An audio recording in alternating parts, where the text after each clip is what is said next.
Boom, boom, boom. Fill in the void for just a couple seconds. Speaking of the void, Tom, did you ever see Wolverine Deadpool 2? Did we get around to it yet?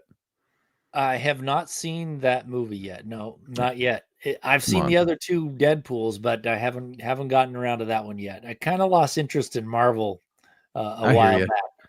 I hear you, but that's what we do. Maybe I'm going to bring you back to it. I mean, this is the way. This is MHI. Yes, it's your Wednesday night Broncos country. He is Thomas Hall. I am Luke Patterson. We are taking you through leftovers week 2. How we feeling about that Colts Broncos finish? I know there's still a bad taste in your mouth, Broncos country. We're going to diagnose the problem here on this show, give the Broncos some potential fixes, and preview the Chargers. We got to get to the injury report as well, making the waves. I mean, let's just say it. The injury report continues to make waves, continues to draw fans' interest. People are frustrated. We got to get into it. We got to get through to it. But hey, Tom, how we doing? Wednesday night, week 3 into the regular season.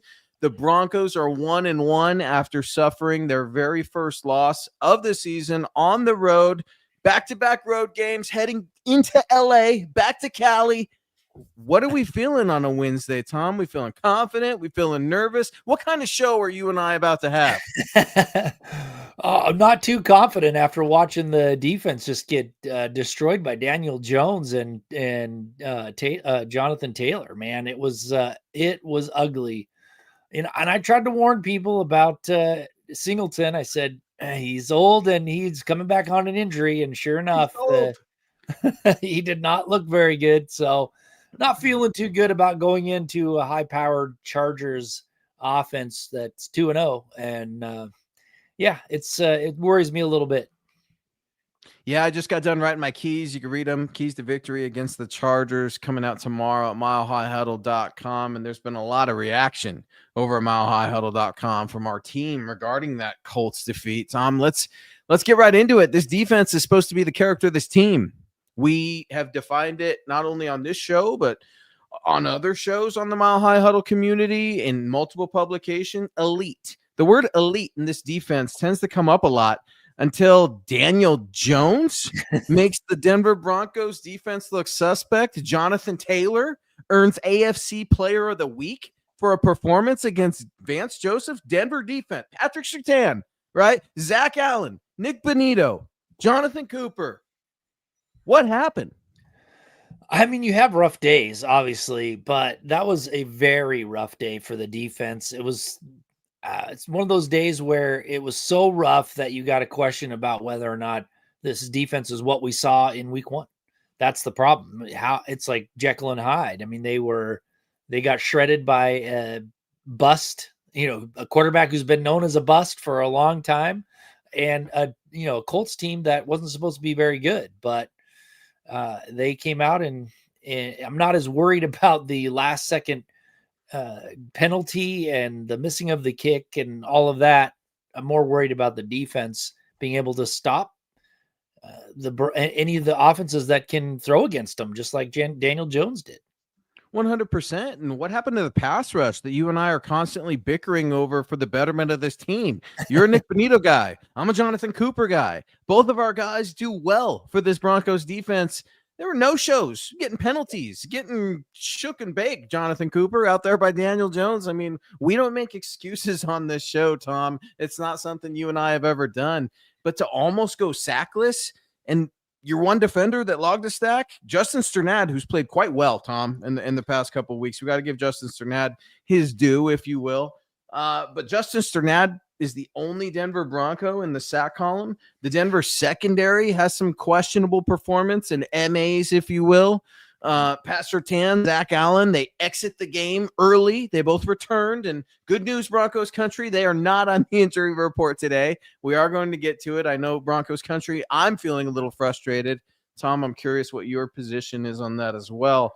But I'm with you, Tom. This didn't just come down to a field goal. It's one of the first things I wrote about in my takeaways. That's a fool's errand, trying to blame the special team snapper. And we were getting into it before the show started, right? I'm like, Tom, did you see that guy, the long snapper of the Colts out there? You can read about it over at milehighhuddle.com. Joe Schmo, Indianapolis Colts long snapper, was like, yeah, we baited him into it. I knew they were going to do it. DeAndre Tillman, his penalty for leverage is, of course, what I'm referencing. But it was an ugly game for that Denver defense to just the run, stuffing the run, Tom. Why do we continue to bring this up with Vance Joseph? It's a theme. He knows the secondary, the run.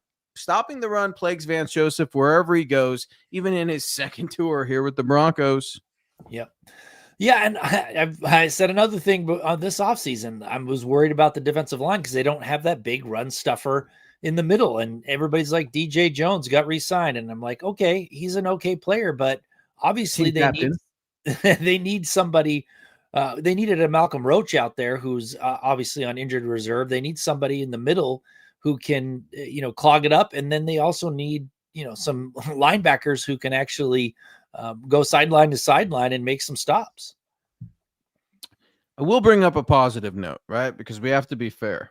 Troy Franklin had a career day, a breakout performance. Welcome to the league here in year 2. Where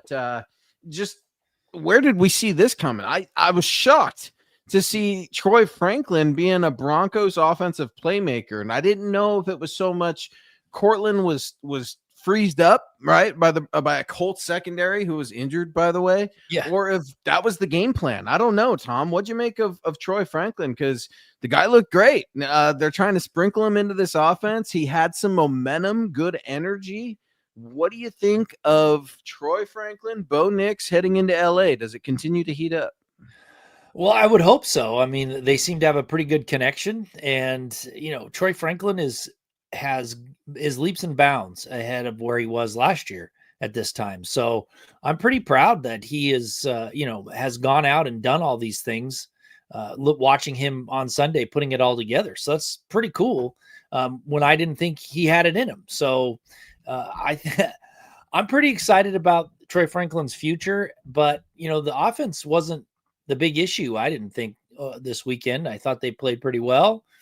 I'm worried about the defense. And last week I was worried about the offense. So maybe this week they'll surprise me and I won't have to worry about either one. A sporadic Broncos team. Maybe we don't know what we're going to get, right? We can go all Forrest Gump on this show, trying to figure out which problem we're going to pick. Is it the offense? Now it's the defense. I don't even want to be talking about that, Tom, but you're right. It was a cool day. Duck to duck connection, if you will. Troy Franklin is not only the leader of the Broncos in the Colts game, he's the leading receiver on this team, Tom, when you actually stop and you look at it. And there's a little bit of a problem there in terms of where was Cortland Sutton, dude? Just completely absent. Marvin Mims had some nice plays, right? A nice tutty, if you will. But the tight end position, again, Adam Troutman, nice touchdown, if you will, just continually to be underutilized. It's almost feast or famine. And this is just a little bit of a teaser, if you will. One of my keys to victory, I wrote about this coming out tomorrow. You can't just pick one wide receiver and say, okay, we're good. Week 1, it was Cortland Sutton. Week 2, it's Troy Franklin. Is it going to be Marvin Mims in week 3? Can we not establish some sort of a connection with multiple players in the passing game? And you're right, Tom. Bo did look better. His footwork was better. Decision-making, reads. I liked it. He looked looser. He looked like he was having some fun. But again, man, what is that? 4 turnovers in 3 games? I can't have it. No, the turnovers are killers, and especially when you're I think the turnover wasn't necessarily all his fault, but it's still you got to take care of those things that you have to take care of, and that's turnovers and penalties. Those are the same thing. Mental mistakes that you can't afford to have in the NFL and win every Sunday. It's just those are keys to losing every time. I haven't had a huge chance yet. I'm behind in my schedule this week, going and looking at some of the film, but Phil's weighing in here with a really important point we wanted to get to. And thanks a lot for the support, Phil, over on Facebook. Always tuning in, always supporting. Means a lot, man. Good evening, Thomas, Luke, and Deacon Scott. Good Lord, just 1 sack. PS2 looking like a rookie. The D-line was having lunch. VJ has to coach better. Peyton needs to coach better in the second half. It's getting to be a real problem.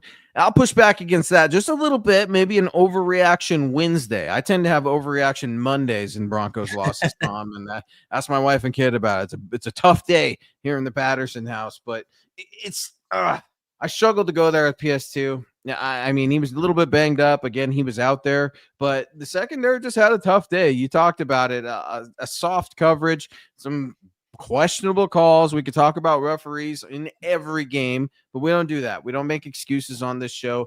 What do you guys make of Riley Moss? Phil, Broncos country, Scott, Tom, everybody, because there seems to be a debate 3 games into the season about Riley Moss and his ability to play corner. Some suggesting maybe he should be a nickelback and Shadea Barron come into the starting role.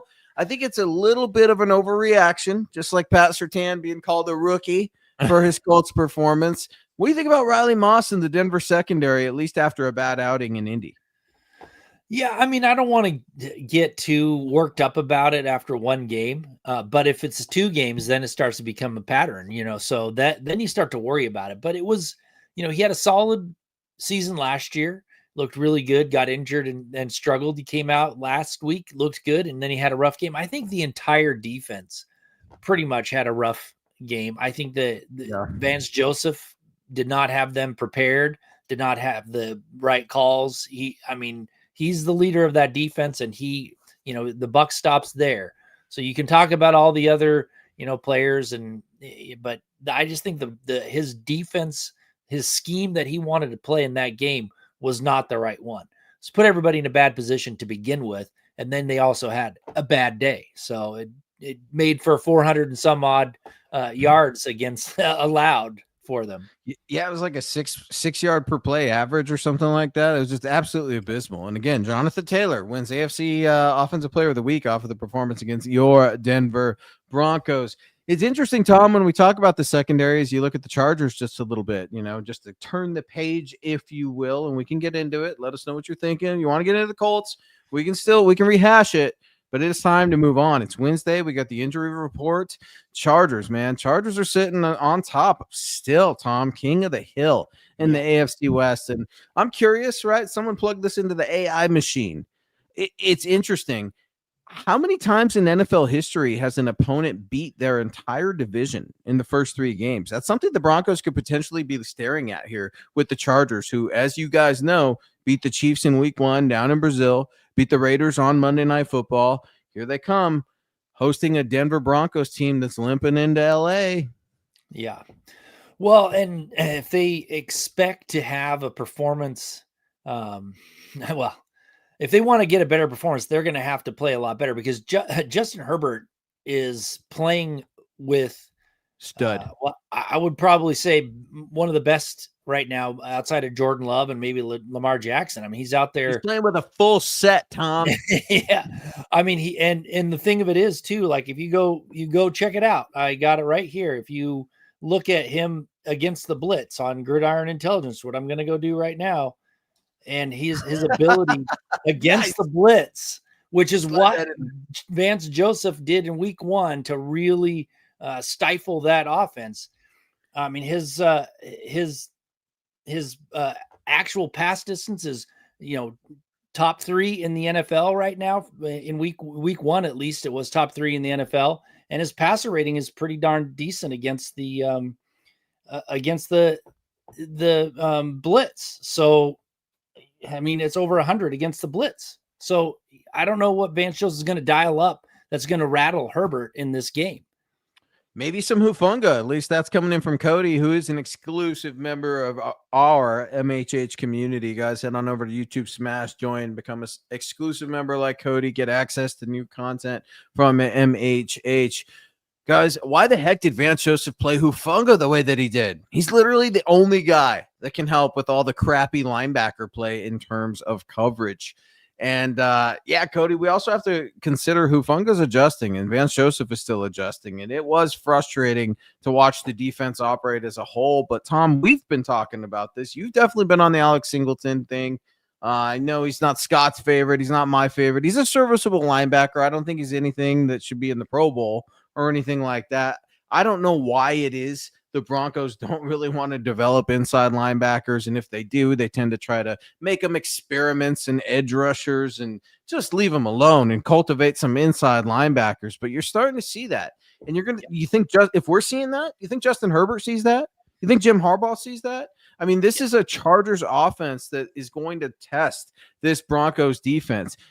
I remember asking you last summer, Tom, right at the end, is Keenan Allen, should you be concerned? And you're like, no, no need to be concerned with Keenan Allen. Yes, we should, Tom. We should be concerned with Keenan Allen, who 2 touchdowns this season, finding his rhythm, right back with Justin Herbert, picking up right where they left off, leading in receptions, 12 receptions for 129 yards and 2 tutties. Then you got Quentin Johnston coming out of nowhere last game, 8 receptions against the Raiders for 150 yards, 3 touchdowns. 3, Tom. I mean, this Chargers offense, I haven't even brought up Lad McConkey and Tyler Conklin at the tight end position, but this Chargers offense can pass the ball, Tom. Oh, yeah. And that's the problem, is they got enough players that the Broncos aren't going to be able to match up with all of them, especially underneath with their linebackers. We saw that against the Colts. The linebackers can't cover. And you got Dre Greenlaw, who's still injured, supposed to come in and help fix that. They're still, they're hanging on for dear life with an old Alex Singleton who's, coming off an injury. And Strnad, who's a special teams player who really, he plays well at spurts, but he's not an elite player out there. He's serviceable, and that's about it. So the Broncos have their work cut out for him. Be nice, Tom. He was out there, Alex Singleton. He was a full participant today with that thumb injury. I know you're worried about him, but Alex Singleton, as we looked at our injury report, is on there listed as full. Nick Benito had some sort of a wrist tweak. He was a full participant as well today. Nate Atkins, tight end, ankle was full. And then our guy, Phil, we were just talking about it, right? Or Cody, excuse me. It was Cody. Hufanga, safety, listed with a chest. He was limited. Evan Ingram, tight end. He's been having a nagging calf injury. Well, today it was the back. A back injury for Evan Ingram. He did not practice. Justin Strnad, the only Broncos defender to get a sack against Daniel Jones and the Colts last week.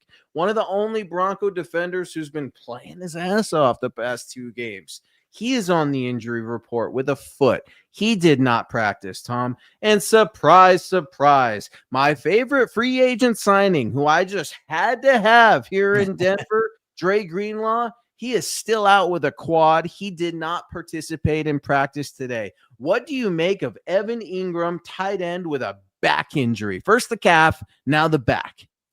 Yeah, both of the shiny new toys that were supposed to come in and be the big ticket free agents that were going to help put this team over the top they barely played. And when they do, they're completely ineffective. So I'm waiting to see some return on the investment from Dre Greenlaw and from Evan Ingram. Ingram's not being utilized and he's hurt, and Dre Greenlaw, he hasn't even practiced and I don't even know how long. So it's one of those things where you had high hopes and they're turning out so far to be a waste of money at this point.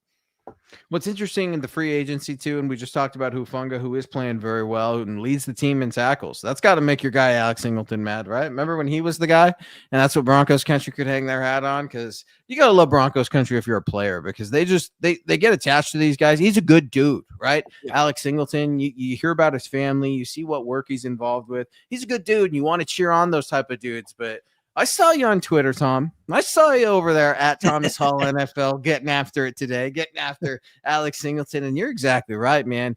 Going across the middle of this field for Justin Herbert is going to be priority number 1, especially with Lad McConkey, right? Line up in the slot, line up outside. They can do a lot, and they're going to do a lot of pre-snap motions. They're going to test this secondary. What's the best way the secondary can get help? You got to get to Justin Herbert, Tom, who's just continuing to get the ball out so quick. It is so impressive. Dare I say it's fun when he's not playing the Broncos to at least watch him play quarterback. I can't stand the Chargers, anyone in this division. Look at the Chiefs, by the way, 0-2. You got to love that Broncos country. As bad as the Colts game was, it wasn't as bad as the Chiefs fall into Philly, 0-2. I don't know, Tom. It's going to be a real test, but I think the pass rush has to show up. It's what they're renowned for. You can't hang your hat at the end of the day on having the best secondary ever without a pass rush. Yeah, absolutely. And you talk about him getting the ball out quick, but he's also, he's not just throwing it short. he's making people pay, teams pay. He's got one of the top 5 actual pass distance from where the ball leaves his hands to where it actually is caught out of everyone in the NFL right now.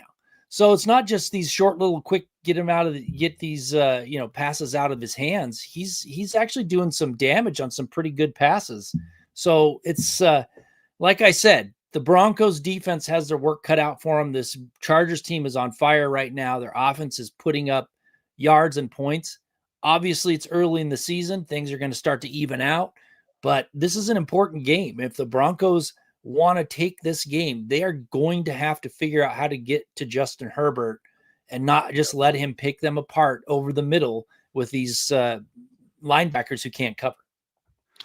Yeah, another linebacker that can get after it, man, is Khalil Mack, and Khalil Mack is not going to be in the game. Nasty elbow injury on Monday Night Football, right? Gross. Yeah. He's not gonna be playing. And man, remember when Khalil Mack used to just give Garrett Bowles the business? I think Khalil Mack was one of the reasons Garrett Bowles did so bad for as long as he did. I mean, he was with the Raiders and he would just ruin young Garrett Bowles, and then thankfully, the Raiders traded him to Chicago, right? And Garrett got to flourish and make it. But no, the Chargers are limping. I don't think the Chargers are limping at all. I would push back against that just a little bit, my friend.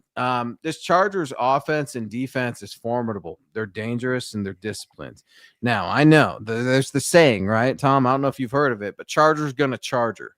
And eventually, towards the end of the season, I'm hoping they trail off and they just go away. That's not happening so far. 3 games into the season, Tom. It's dare I say impressive to see what the Chargers are doing. They're going to be playing at home. It's going to be a charged up, if you will, SoFi Stadium. Sean Payton and the Broncos have to really look in the mirror. And I wrote about it in just a little teaser. I said they're at their first fork in the road moment in the 2025 season. And I don't care that it's week 3. This is a divisional opponent after you just got embarrassed. You got embarrassed. And I don't know what Sean does after that, right? Like nothing's getting leaked out there. I know that he gets animated, right? I don't know that yelling and screaming is always his style. I don't know how he gets this team's attention. Hopefully he doesn't have to. Your captains, your leaders, your voices in the locker room. Hopefully the whole team knows that was bad enough. Will Lutz, you got to hit your field goals. I don't care that you and Cortland are crying about it after. Like, what a great, write a romance novel about it. I just do not care. This is the business, right? And these guys did not take care of business at all. Don't tell me Bo Nix had a great day. They lost the game, all right? And Bo can certainly do better. He played better. I liked what I saw from Bo. The turnovers are killer. Bo and Sean still got to get on the same page. There's a little bit of a Bo sees one thing, Sean sees another, and it's hard for them to connect, I think, in real time, and they're working those wrinkles out. Is that natural for a second-year quarterback with his demanding offensive play caller? Yeah, sure. I mean, and it's obviously the same kind of scheme, but everything's kind of different as well this year. So they're not running the exact same plays that they were running last year. There's going to be variations. There's going to be, and obviously the defenses are going to be changing it up as well. So they've got to get on the same page. I'm not as worried about Bo Nix. I think the last week showed that he's able to make that progress from a bad game to a good game much sooner than he did as a rookie. So I think he's in store for a decent season. So I'm not as worried about the offense right now as I am about the defense, because the defense is supposed to be much better than what they showed. You can talk about the offense the first week and be like, oh yeah, there's going to be some hiccups. Second, sophomore year for Bo Nix, got some new players in there. That defense was supposed to be the best out of the gate, and they look like it. And then I don't know what happened. So I'm not that worried about Bo Nix. I think it's going to work out. It's got to work out, and you got to hope that Sean Payton continues to be a better play caller. You got to hope that the Broncos offense continues to click. It was nice to see momentum, right? It was nice to see some early points. It was nice to see Bo Nix, who by halftime looked like an absolute all-star, right? Yep. And then with a loss, all that pretty much goes away. So it's tough when you're trying to build something, and these are the natural ebbs and flows of the game, if you will. I'm with you, Phil. Phil McLaughlin weighing in on Facebook. If we want to win the West, this is a must-win game. I completely agree. It is not too early, Tom, for this to be a must-win game. Where do you land on it? Because I stand with Phil. Yeah, I mean, getting down, you're 1-2, and the Chargers are 3-0, and already having 3 wins against the AFC West. That's tough to come back from, because I always say you got to go at least 4-2 to win this division. And the Chargers, if they win this game, they're already almost there, and that puts them ahead. And so the Broncos will have to fight pretty hard to make a comeback. Now, obviously, things can change. People can get injured, and the Chargers can fall apart and all that, but it doesn't look like it at this point. That's why I do kind of agree with Phil that you really got to win this game if you want to keep pace with the Chargers and you want to have any chance of winning this division. Well, if you want to earn some respect back too, let's talk about that. I mean, everybody just thinks all of a sudden, oh yeah, the Broncos, they're going to stomp Tennessee. That wasn't the case. Oh, they're able to win the game, right? Oh, they're going to go into the Colts, right? I think all of us, they're going to go into the Colts and bully Daniel Jones. I thought that would be it with Daniel Jones. Tom, I'm thinking, man, are we going to see the other guy? We're going to see the young guy that can't run sprints on, throwing up on the sideline. We're going to see him. You're like, no. And then soon enough, Daniel Jones just absolutely tears this team apart. You know who brings us together after this team gets torn apart? Our guy, Michael Ronquillo. What's up, Ronk? $5, an exclusive MHH Super Chat member. Good evening, Thomas and Luke on the Mile High Insiders. Go, Bo, Broncos. Duo of Ducks, Mike. A duo of Ducks, as you know. Justin Herbert versus Bo Nix. It was interesting, Tom, when you looked at it today. Sean, we always get to hear from Coach, right? Injury report, and you get to hear from Coach. And Sean Payton on Jim Harbaugh, quote, "Our league is better with Jim in it. Wish he was in a different division." Tom, I got to ask you, man, is the AFC West among the league's best? I know Kansas City's down 0-2 right now, but surely those Chiefs are set to rise at some point. Yeah, I mean, it's a tough division. I don't know if it's the best. I'm going to let a few of these games play out before I anoint it, because, I know the Raiders won their first game, but I don't think they're as formidable as as a lot of people think right now. Chiefs look like they got some holes on that team, but again, they're well coached with a pretty good quarterback, so you can't count them out. So it's a tough one, absolutely. But right now, it's the Chargers are kind of starting to run away with this division, and especially if a win against the Broncos, they really will be. So Broncos got to take care of business for this AFC West if anyone wants to dethrone the Chargers at this point.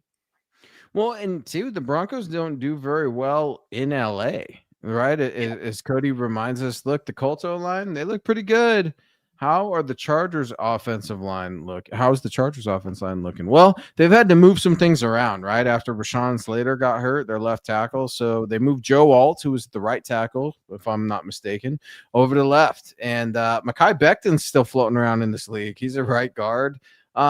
It's a formidable Chargers offensive line. I mean, this is not something to sniff at. And remember, we were looking at the Colts thinking, oh, man, Nick Bonito, Jonathan Cooper, Zach Allen, these guys are going to feast on Daniel Jones. And the Colts offensive line did well. Daniel Jones got rid of the ball. This team got embarrassed. All right. The Broncos got embarrassed by the Colts. It tends to happen. There's like a little curse in Indianapolis with the Colts. I don't know what it is, Tom, but we got to figure it out, Cody. We're on to LA, SoFi Stadium. It's a tough place for Denver to win. Justin Herbert and Jim Harbaugh versus Sean Payton and Bo Nix. Who do you have your money on, Tom? I know we wait till the end of the show, right? End of the show to give our official predictions, and you can also read about them every Friday morning at milehighhuddle.com and our roundtable picks, which, by the way, I think all of us should be 1-1. I don't think anybody's picked against the Broncos yet. That may be changing, Tom, this Friday.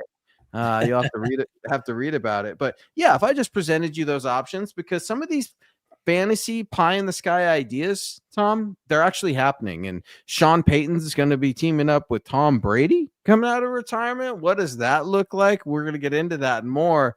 But what do you think, Tom? Sean Payton and Bo Nix, or Jim Harbaugh and Justin Herbert? Yeah, well, last week we were talking about, I said, we talked about the 2 road games coming up, and I said that I thought they were going to win beat the Colts and then lose against the Chargers, and they were going to be 2-1. But man, their back's against the wall. So I haven't really decided yet. I mean, they may come out with a little more intensity than I thought they would after a 2-0 start. So, but if I had to put money on it right now, the Chargers are just looking like the better team. Chargers are looking like a better team. It's a short week for the Chargers. We got that going for us, right? There's a little bit of an angle. They just played on Monday Night Football against the Las Vegas Raiders. So, that's nice. They're still a little bit beat up, hopefully a little sore, right? They're just trying to rehab and get through. And Broncos should be well rested. I know they're not pumped about having to do another road game, but you got to do it, man. This is the league. Nobody feels sorry for you. Crazy things happen in this NFL, Tom. I'm hoping we see a confident Broncos team come in. We all remember the Chargers game, Thursday Night Football last year, right? I mean, win and you're in kind of a thing with the playoff probabilities. And the Broncos lost, right? And they got embarrassed, dude, by what? That fullback, that ogre Scott Matlock, right? That guy is just an absolute demon of a fullback, and he just destroys dudes, Tom. I don't know if you've seen him. He just destroys linebackers and defensive linemen. And Amarian Hampton, rookie running back, right? Number 22 overall pick out of North Carolina, hasn't seen the end zone. Does that change against Vance Joseph's defense on Sunday? Does the Chargers rookie running back score his first professional touchdown? If they play the way they did against the Colts, hell yeah. But if they actually come back and with some, restore their dignity after that, then no. I think it's gonna be Justin Herbert that's gonna have to take the team and take the team on his shoulders, so to speak, win through the air. Because I think they're gonna be a little bit more cognizant of the run game this week. I think you're right. And, everybody wants to talk about fantasy, right? Fantasy football, Justin Herbert, he's killing it. He's killing it as it is. But no interceptions. 2 fumbles. Let's remember that. So if you can get to Justin Herbert, let's swipe at that ball, right? Anything is possible in that pocket. And, man, the guy throws a laser, an absolute dart, Justin Herbert. So it's going to be a huge test for this Broncos defense. I think it's going to be a little bit of a sneak peek on if this defense is a pretender or if they truly could be a contender. I mean, we anointed them before the first game even happened as elite, and the Titans rookie quarterback tested them. Wide receiver dropped some balls, right? The Colts offense comes in and smacks them in the mouth. We're waiting to see how they respond now, right? Do you go toe-to-toe with it, or are you going to lay down and roll over and die? I don't think this Broncos team has that sort of characteristic of we're just going to give up and show up, and the Chargers are going to know what's what. They learned that wasn't the case against the Colts, Tom. I don't know what it was, but a little bit of a dejected personality, if you will, from a Broncos defense that is typically aggressive, intelligent, and formidable. Yeah, and we had all the time. Singleton was out there talking about how they were going to, why can't they be as good as the 2015 defense? Like saying it before they even played a snap. So hopefully this was a kind of reality check, a slap to the Broncos defense face to say, we haven't earned anything yet. Let's go out and earn it. And that's what I'm hoping happens. I hope it's not one of those things where they brush off, oh, we had a bad game. Let's look ourselves in the mirror and say, we need to go out and earn this and go take care of business. You go take care of business this week against a really good offense, then you can start talking again about, hey, this is a pretty good defense. Sounds good to me. Rob coming in. Rob G. If Will Lutz misses any more key kicks, Sean should look at replacing him. The Aussie punter's doing pretty well, right? I mean, Will Lutz missed a pretty big kick. What do you make of it, Tom? Overreaction, underreaction? Have you had time to think about Will Lutz? I don't think it's an overreaction. I think Rob's onto something, because there were some kind of rumors going around, some stuff I was hearing about him wanting to replace Lutz before because of some of the, his snafus. So he's probably on a very short leash right now. Lutz is going to have to make sure he is connecting on those kicks that he needs to connect on, because I don't think Sean Payton's going to put up with it for very much longer. Sean has a very limited amount of patience. We'll see what he can do. I don't know, man. You're the game planning for Sean Payton, right? It's Chargers week. What's the first thing you want to establish offensively? Because I got to be honest, the run game's not doing too bad. Now we tend to start strong like we did in the Colts, right? And then we trail off Yep. and we go away from it a little bit. J.K. Dobbins, Tom, I've been pretty impressed with J.K. Dobbins, and I wrote about him. You can read about it in my article tomorrow, one of my keys to victory at milehighhuddle.com. I like J.K. Dobbins. I like what he's doing for this football team. It is obvious. Quadzilla is just waiting. He's the heir apparent for RB1. We know this. But J.K. Dobbins, the time is now. And I think you got to double down with Dobbins a little bit. He's carrying the ball well. He's not going to win any 40-yard dashes. Right. He does have a lot of injury history, but he was a cheap running back on the free agent market who, dare I say, could potentially have a revenge game against his old team, the Chargers. Yeah, I would hope so. He should be out there ready to go. I mean, that's a good motivation because the Chargers didn't really want to keep him around. Excuse me. And it's one of those things where the Broncos have to establish the run and stick with it this time. To me, if he can go out there and go toe to toe with Jim Harbaugh and his, how he likes to establish the run, or he used to anyway, that would be a statement game. If the Broncos could come out there and just run smash mouth football the old school way and, run it down their throats, that's going to give everybody a little bit more confidence, right? It's going to make people stand up and say, whoa, this team's got what it takes to win in December and January. But if they just keep fiddling around with the run game and, it's working okay, but we're just going to start passing it, you're not going to have an identity. There's no identity that this team's going to have when they really get towards the end of the season.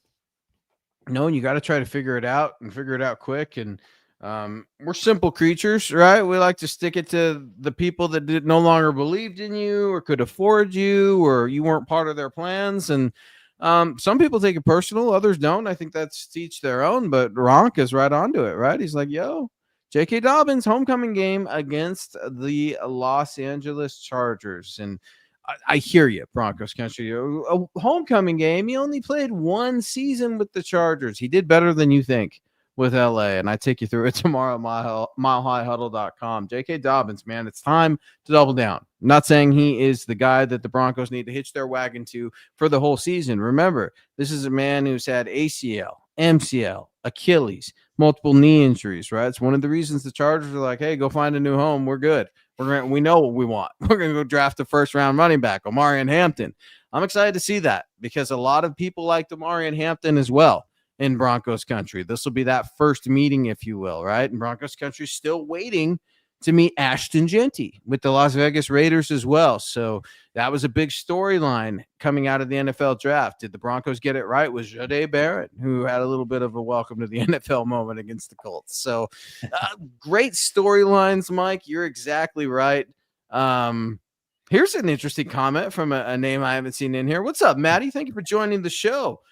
We need to unleash JL Skinner at inside linebacker. Yeah, Tom, we always get JL Skinner sightings in special teams. What does this guy got to do more to get on the field? Because I love me some JL Skinner on occasion. I know. I've been waiting for him to kind of pop. Like it's been, I don't know how many years I've been like, okay, JL Skinner, he's got to step up, take that next step. And he never really does. So he's kind of been stuck as backup duty and special teams guy. And maybe that's where he's at, but stay available. Hufunga has an injury history too, right? I mean, Brandon, like, I don't want to knock on wood for all these guys. I hope they all stay healthy and nobody's ever misses a game ever in their career, but that's just not going to happen in this league. Next man up, stay ready. It's nice to have those guys. Huh, Matt? I mean, like, let's take that as a win. Like, we want to see this guy. Hopefully when we do, it will be at the right time. There's another friend of the show I haven't seen in a little bit. What's up, DeAndre? Good to see you, man. Broncos on both sides of the ball have to be on the same page with execution and communication. Limit the self-inflicted wounds and penalties. Turnovers. Yeah, let's talk penalties, right? We've gotten after them for the turnovers so far, but the self-inflicted wounds, one improvement that I think we all saw right away, right? We're not having that PTSD with going back to getting penalties and getting the play call out and everything else. Like, it was loud. It was hostile in Indy. You saw a more organized and efficient Huddle, right? It makes me think of the Replacements with Keanu Reeves trying to get all those guys to line up in the huddle. We're not having any of that anymore. We're past it, Tom. Onward and upward. Yeah.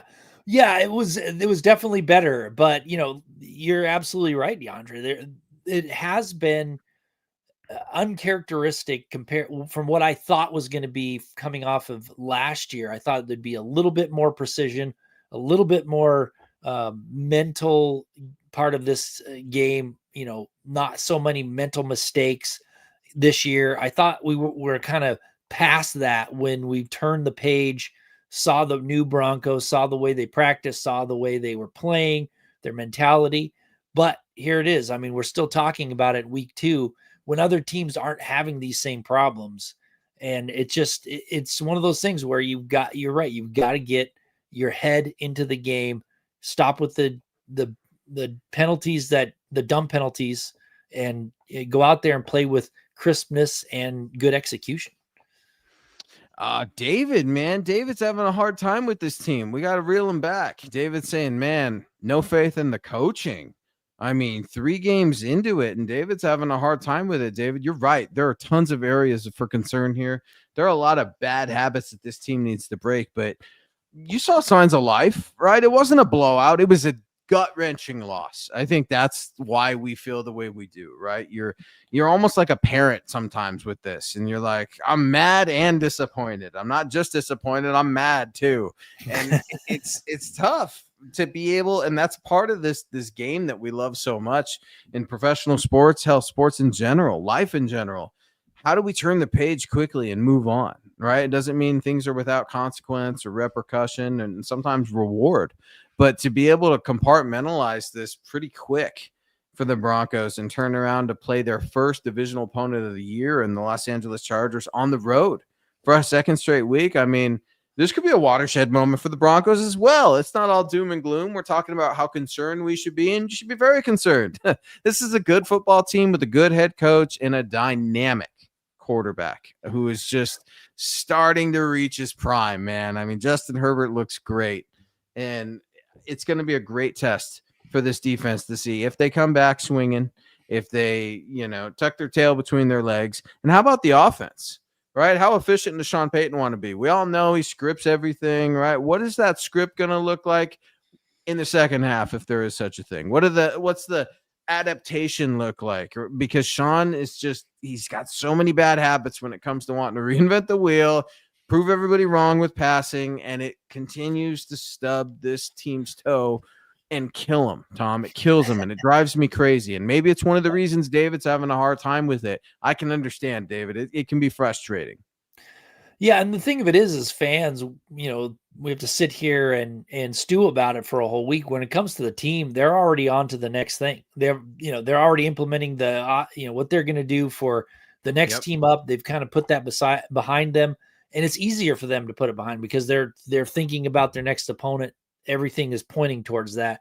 Well, we got to wait until a whole entire week before we get to see what actually happens on Sunday. And then if they win, then obviously we've got the whole week to rejoice. But in a loss, we have the whole week to stew about it. So it can linger for a lot longer for the fans out there.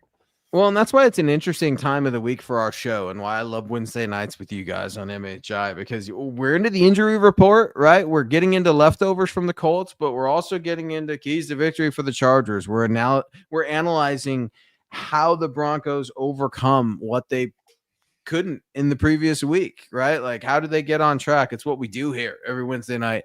Chase Wellner, friend of the show. What's up, Chase? Over on YouTube. I expect better from this team, but I'm not going to throw away all hope and ignore what they accomplished last year in a rebuild season. Chase, I agree with you the first half, and then I screech on the brakes. Last year has nothing to do with it, Chase. I hear you. I know what you're saying, right? Like, well, we have expectations this year. So now that we're disappointed, it's not the worst thing ever. You're right. But it's okay to have a little bit of an overreaction. Maybe sometimes we all need a little bit of a jolt, right? To get snapped out of a funk. Maybe Daniel Jones and the Colts, they're that funk. They're that jolt that got the Broncos' attention, because I don't think what the Colts are doing is sustainable. I don't think that there's some force that can't be reckoned with. The Broncos didn't show up, and the Colts won a poorly called officiated game on a flawed last play. Okay, let's not act like the Broncos just got steamrolled. Disappointing, yes. A lot of positives. I love to see it. Chase, thanks for chiming in.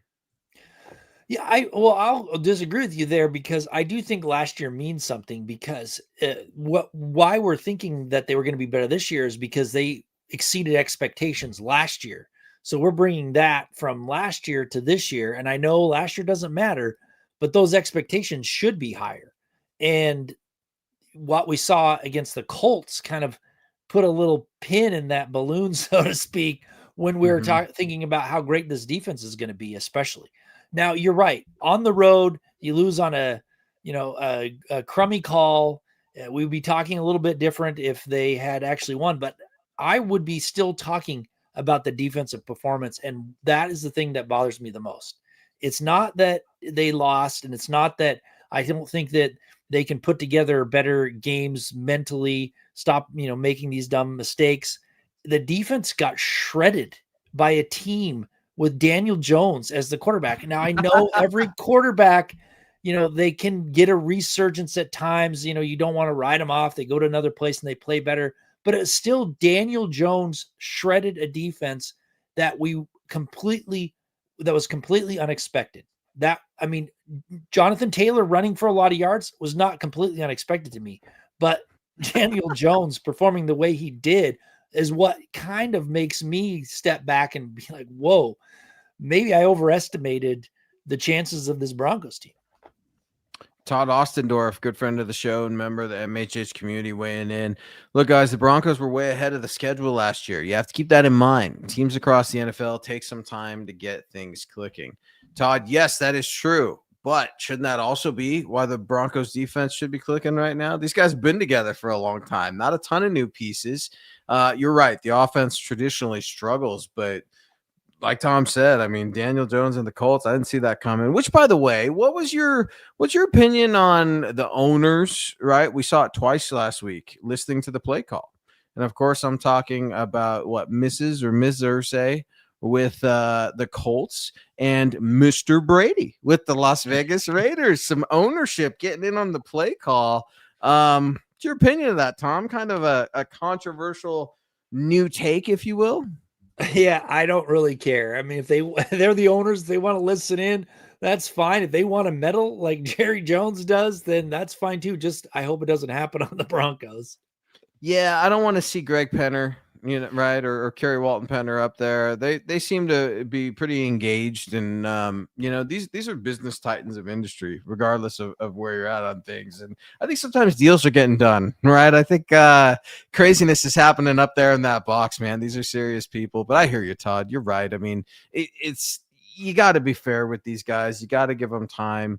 You can't be just on them every single week and nothing is right and the sky is falling and woe is me. But David, thanks for weighing back in, David. We try to give you your voice, right? Broncos country, the show is for you. We try to give you guys a voice. And I appreciate and respect everybody for sharing that opinion and that voice, because this is fun to talk football. It's fun to debate one of our favorite teams, right, on this planet, the Denver Broncos. We got to get them back on track. Hopefully it happens this Sunday in LA, in SoFi, a place where the Broncos, man, it's tough for them to win. I'm talking about a curse. Maybe it's just domes, right? Just can't play in domes. Lucas Oil, SoFi, I don't know. David, thank you so much for weighing in. $4.99 over on YouTube. I stopped liking Sean Payton ever since he was involved in the Bounty Gate. David, we gotta let it go. We gotta let it go. Tom, I got Tom to let it go. Right, Tom is on the Sean Payton bandwagon, but I hear you, David. Teach their own, man. Questionable tactics for sure. Funky things happen in the NFL, but the league and Sean Payton, Tom, as you know, they're not friends. Roger Goodell and Sean Payton will never hang out or go to dinner or have a cold one. No, and I'm with you, David. I Bounty Gate and how he handled it is what really got me. And there was a few things that I questioned about his character, but I saw his coaching ability last year. And, as a coach, he's, he's one heck of a coach. As a person, I'm not a big fan of him. And I guess I got to kind of separate that from the, coaching side versus the person side. And that's the only way you could kind of still root for this team. If you don't like him, it's tough, just like if you didn't like one of the players that came to this team that you hated, it'd be tough to root for him. So yeah, I'm with you, man. It's a hard thing to think about when you look back on that, but try to separate it from the actual coaching part of the team and just see if you can continue to root for them. You guys want a Boy Scout as your head coach? Is that what we need around here? Do we need to? I saw in the chat, right? There's some trolling in the chat. I love it. Broncos country's so ornery. They're like, bring Nathaniel Hackett back. Well, you want that? Well, a Boy Scout like Nathaniel Hackett back. And wait, did I hear rumors? Hackett with the Packers? Is he like a defensive guy or something now? Yeah. He's like a defensive, I don't know, consultant or something like that. Just maybe he's teaching them how to delay the offense so that they get delay a game somehow. he's making sure Micah Parsons has anything and everything he needs in Green Bay in his law. He's an wow. He's not even an assistant. This is coming in from Scott. He is officially a Green Bay Packers analyst. Man. Yeah. An analyst. What a fall. The good old Bay Network is alive and well. That's right. Green and yellow cheeseheads in your face. No, Dave, I'm with you, man. Like it's each their own. And don't get me wrong, I get so frustrated with Sean. Everybody knows I'm a Sean guy. I like Sean. He's my number one candidate. It'd be wrong to not suggest too, just as the Broncos are seeing Omari and Hampton, that you do wonder about Harbaugh. There were a lot of Broncos country that wanted Harbaugh out here, right? I think you liked Harbaugh quite a bit. I did like Harbaugh, yeah. People are going to wonder about that, but you look at the coaching in this division of the AFC West, it's exciting, right? It's exciting to have Sean Harbaugh. It's exciting to have Pete Carroll. Of course, Andy Reid. And the Chiefs. The Chiefs are having such problems, Tom. It's great. I love it. Again, it couldn't happen to a nicer celebrity couple or Patrick Mahomes. I can't wait for week 3. Who do the Chiefs have in week 3, Broncos country? Let me know. Scott, Tom, hook it up. For me, I can't remember who it is off the top of my head, but I don't think they're I think they might get a win on this. Yeah, it's a competitive AFC West, man. I mean, that's another reason, Tom. The Chiefs are, out of all the like kind of dynasties, if you want to call them that, the Chiefs have to be the most unlikable of any of them. They're just so unlikable. I mean, I didn't like the Patriots because they won all the time, but there was some things to kind of like if you want to talk football. It's just like it's so hard to take the Chiefs. I mean, Chris Jones last weekend talking as they're losing, talking to Jalen Hurts. It's just like it's just full of unlikable characters on that team. And I'm glad that they're 0-2, and I hope they lose every game this season. I can't stand them either. Things are great, right? With Kansas City losing. And to answer that question, Broncos country and Scott, you guys are all over it, man. Chiefs at the Giants. The Giants, and Russell Wilson, he had a good day against Dallas, right? Wasn't in Dallas last week. I saw that career performance, if you will, right, for Russell Wilson, and Jackson Dart's just sitting there waiting. Like, gosh, haven't we all seen this before 2-3 different times? It's interesting monitoring the AFC West. I was pumped to see the Raiders fall to the Chargers. Like, as much as I respect LA and Justin Herbert and what that team is doing right now, notice I won't say Harbaugh because I can't stand him. Geno Smith, man, the guy is just such a turd. And then, him and Max Crosby flipping fans off at the preseason. And then you go out and you just get boat raced like the Chargers did you on Monday Night Football. It was good to see, right? It's good to see some foes fall. Just like everybody in the AFC West was taking, a good laugh at the Broncos, right? Another special teams snafu, Tom. There's another special team snafu. The Broncos just can't get away from it. I would not have liked to see the Raiders go 2-0, and I'm glad. But in actuality, it probably would have helped the Broncos had the Raiders ended up winning against the Chargers in the long run and not let the Chargers get out to a big lead, because the Chargers are a better team than the Raiders. The Raiders are not one of those teams that is going to be fighting for the AFC West crown in my mind. So I kind of go both ways. I want them all to lose, and you just can't have it sometimes. It's fun though, right? It's fun to be back in the regular season, back in the thick of things. It's a long season too, and there's so many different storylines. And we had last year, right? I hear you. You guys are right. There's some significance to last year because you want to build off of it, and you talk about expectations, and you try to figure out where your players' limits are, and putting them in the best positions to win games. And you don't get that from a Troy Franklin last year, right? You don't get a Colts performance like he had. Broncos leading receiver, folks, Troy Franklin, everybody. Can't believe that's the case as we sit 2 weeks in, but let's keep it going, right? I need to see more though. I want to see some more a commanding presence a little bit on this offense because they've taken steps, they're showing improvements, but they're not taking over games.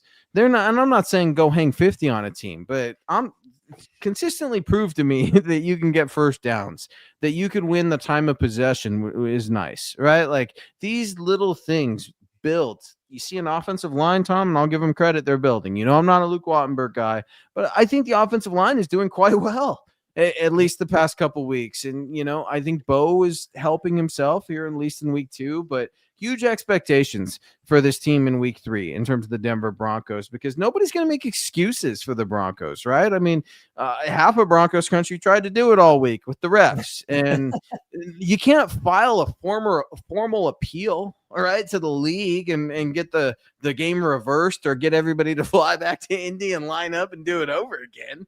It's hard, Tom. It's hard because I was mad. I don't like writing takeaways like that. I don't like getting after this football team, but it's hard to find silver linings after an ugly game like that.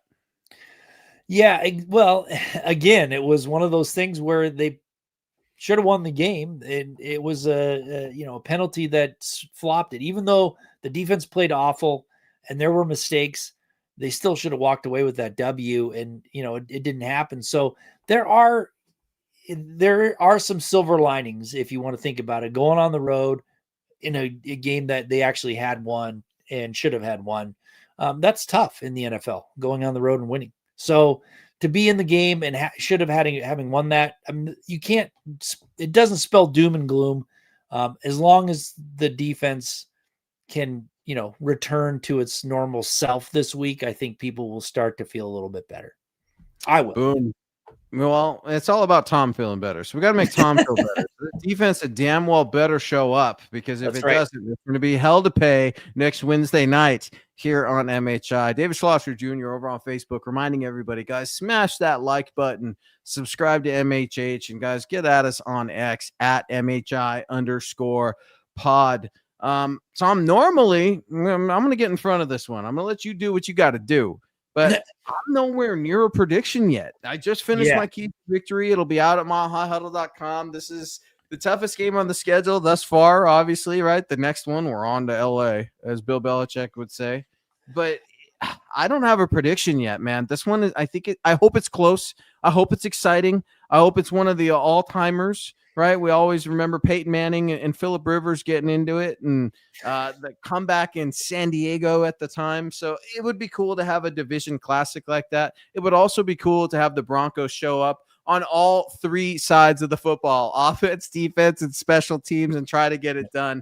I'm tired of just seeing one of those 3 teams do well, sometimes none. We need to put together a whole game. It's not going to be without error. If Bo Nix turns the ball over and a Broncos win, I am with it. So hang tight. You can read about my prediction on Friday morning at milehighhuddle.com in our roundtable picks. Tom, are you going to be brave? Or are you going to cop out like yours truly and hold up till Friday morning?